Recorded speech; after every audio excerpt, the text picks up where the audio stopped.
అంబేద్కర్ గారి జయంతి సందర్భంగా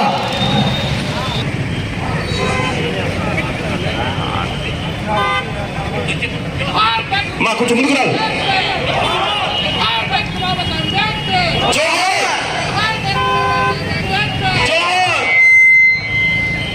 బాబాసాహెబ్ అంబేద్కర్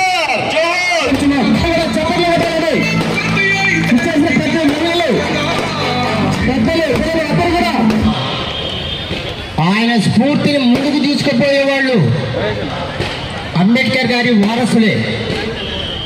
అదే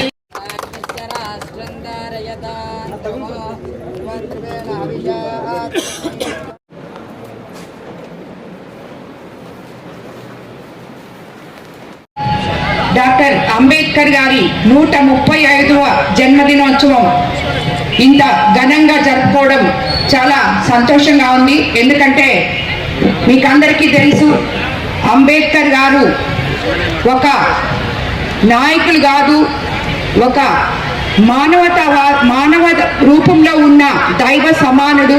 సమానత్వము, అంటరానితనము ఇవన్నీ కూడా నిర్మూలించి సమానత్వాన్ని సమాజంలో చూపించిన ఒక గొప్ప నేత. అలాగే ప్రపంచంలోనే అతిపెద్ద రాజ్యాంగాన్ని, గొప్ప ప్రజాస్వామ్యాన్ని మనకి చూపించిన ఒక దేవుడు. అలాగే ఆయన కుల వివక్ష, అంటరానితనం నిర్మూలించిన ఒక దైవం. ఇలాంటి ఒక దైవత్వం ఉన్న మనిషి ఆశయాల నుంచి పుట్టుకొచ్చిన పార్టీయే మన తెలుగుదేశం పార్టీ. అంబేద్కర్ ఆశయాల్ని పాటించి మన అన్న ఎన్టీ రామారావు గారు ఆ రోజు ప్రజలే సమాజమే దేవాలయం, ప్రజలే దేవుళ్ళు అనే నినాదంతో పార్టీని స్థాపించి ఆయన ఆశయాల్లో అడుగుజాడల్లో నడిచిన నాయకులు మన ఎన్టీ రామారావు గారు. ఆ పార్టీని ఈరోజు మనమందరం చూస్తున్నాం. ఎస్సీ, ఎస్సీ, బీసీ, మైనారిటీల కోసం, ఎస్టీల కోసం, అందరి కోసం కూడా మన పార్టీ ఎంతో గొప్పగా పనిచేస్తుందనడంలో మనం ఆశ్చర్యపోయే అవసరం లేదు. ఎన్టీఆర్ గారు నేషనల్ ఫ్రంట్ చైర్మన్ గా ఉన్నప్పుడే అంబేద్కర్ గారికి భారత రత్న అవార్డు కూడా ప్రకటించడం మనకందరికీ తెలిసిందే.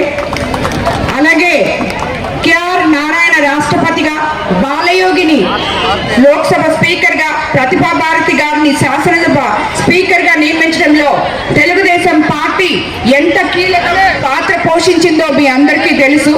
అలాంటి గొప్ప పార్టీలో మనం ఉన్నామంటే ఈరోజు ఆనాటి ఈ అంబేద్కర్ గారి ఆశయాలతో ఈ రోజు వరకు కూడా దాన్ని మనం ముందుకు తీసుకెళ్తున్నామని మీకు అందరికీ తెలుసు.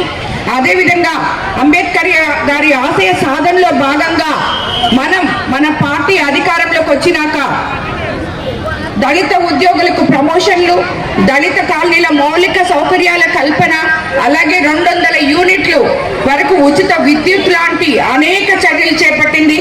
రాజ్యాంగ నిర్మాత డాక్టర్ బి అంబేద్కర్ సేవలు అందరికీ గుర్తుండేలాగా తెలుగుదేశం ప్రభుత్వం రాజధాని అమరావతిలో 125 అడుగుల ఎత్తు విగ్రహాన్ని కూడా నిర్మించిందని మీకు అందరికీ తెలుసు. అలాగే ప్రతి ఒక్కరు కూడా ఈరోజు అంబేద్కర్ జయంతి, ఈరోజు అంబేద్కర్కి మాలలేసి నివాళులు అర్పించుకున్నాం అని చెప్పి ఒక్కరోజుతో ఈ అంబేద్కర్ జయంతిని మర్చిపోకూడదు. ఇక్కడ ఎంతో మంది యువతున్నారు.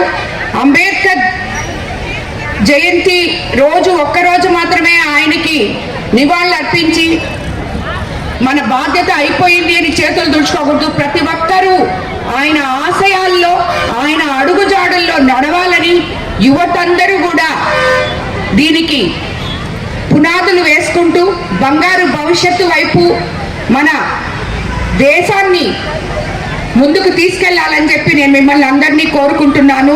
ఈ ఆశయాలు ఒక్కటే మనం గుర్తుపెట్టు పెట్టుకుంటే మన భారతదేశ చరిత్ర ఎక్కడికో వెళ్ళిపోతుంది.